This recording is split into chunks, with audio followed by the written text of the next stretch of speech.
c'est vrai que composer avec Live, c'est facile parce qu'il y a beaucoup d'outils qui sont là pour nous faciliter la vie. J'ai déjà animé des ateliers MAO avec des collégiens et c'est vrai, sur Live 8, je crois, donc il y avait moins d'outils encore que maintenant, vous allez voir.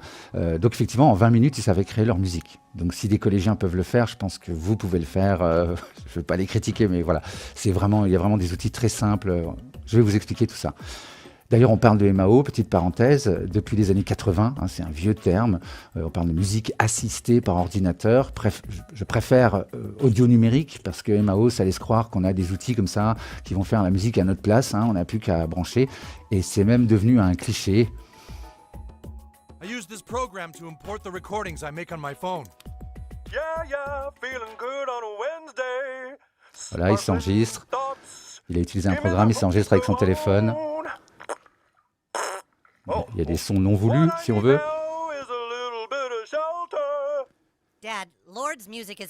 L'autre lui dit, bah non, la musique de Lord est vraiment meilleure que ça. C'est pas toi qui fais la musique de Lord, la star en question. Donc, il met une rythmique. On peut quantifier tout ça. Mettre des instruments, l'autotune.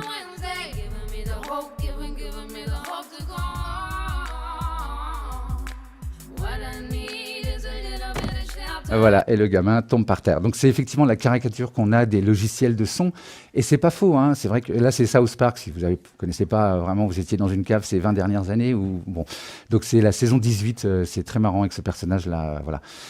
Donc c'est très caricatural, mais il y a quelque chose de juste dans la caricature, c'est qu'effectivement on a beaucoup d'outils qui sont disponibles, on peut effectivement, je vous ai fait un dojo sur AutoShift, l'autotune de Live, qui est compris dans Live, quand je vous dis que tout est dedans, effectivement on peut chanter faux et puis que ce soit juste, on peut recaler comme ça des fichiers audio. Je l'ai fait aussi avec des gamins qui chantaient du rap et qui avaient du mal d'être sur les temps. Vous recalez sur les temps leurs phrases, les syllabes et tout ça, et on n'entend pas que ça a été recalé. C'est magique là, il y a quelque chose comme ça de très fluide, on peut faire plein de manipulations sans que ça s'entende, quoi. Donc effectivement, la caricature là-dessus est pas fausse. Par contre, ce qui est difficile, et ce que ne dit pas la caricature, c'est qu'il faut apprendre à utiliser tous ces outils. C'est pas parce qu'on met l'autotune que boum, ça y est, ça marche. On a comme là, on tourne un bouton, puis voilà. En fait, en vrai, c'est plus compliqué. C'est pour ça que je suis là, et on va donc essayer d'y voir plus clair. Et du coup, je vous propose un sommaire un peu détaillé. N'ayez pas peur, c'est pas une conférence qui commence. J'ai pas l'habitude de faire ça, mais je me suis dit que c'était pas mal de vous donner une espèce de petit mode d'emploi, comment bien débuter, comment tout ce à quoi il faut penser. D'accord ? Donc on va voir ensemble les bases pour bien comprendre, bien débuter. C'est pas une conférence, n'ayez pas peur.